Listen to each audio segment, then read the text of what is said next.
Hello friends, আজকে একটা item নিয়ে আসলাম, সেটা হচ্ছে কচু পাতা চিংড়ি। কচু পাতা একদম কচি, যেটা মাঝখান থেকে ওঠে পাতাগুলো, একদম পাতাটা খোলে না পর্যন্ত, সেই কচি কচি একদম পাতাগুলো নিতে হবে।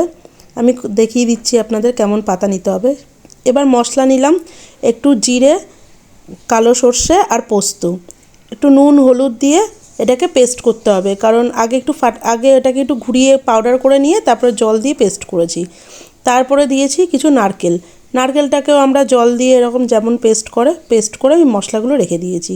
অন্যদিকে কড়াইতে সেই শাকগুলোকে একটু কুচিয়ে নিয়ে একটু জল দিয়ে একটু ভাপিয়ে নিয়েছি, কারণ একটু কচু পাতা বলে কথা, একটু যদি প্রবলেম করে, এর জন্য ওইভাবেই আমি আগে ভাপিয়ে নিয়েছি। তারপরে একটা কড়াইতে তেল দিয়েছি, কাঁচা তেলের মধ্যেই আমি নারকেল কোড়া, ওই ভাপানো পাতাগুলো, কচু পাতা আর চিংড়ি আর এই বেটে রাখা যে হলুদ দিয়ে পোস্ত, জিরা আর হচ্ছে সর্ষে যে মশলাটা করেছি সেটা দিয়ে একেবারে কড়াইতে কাঁচা অবস্থাতেই একেবারে আমি বসাবো। সামান্য নুন, পরিমাণ মতো নুন আর মিষ্টি দিয়ে বসিয়ে দিয়েছি। ওটাকে নেড়ে চেড়ে কিছুই না, শুধু ঢেকে করতে হবে।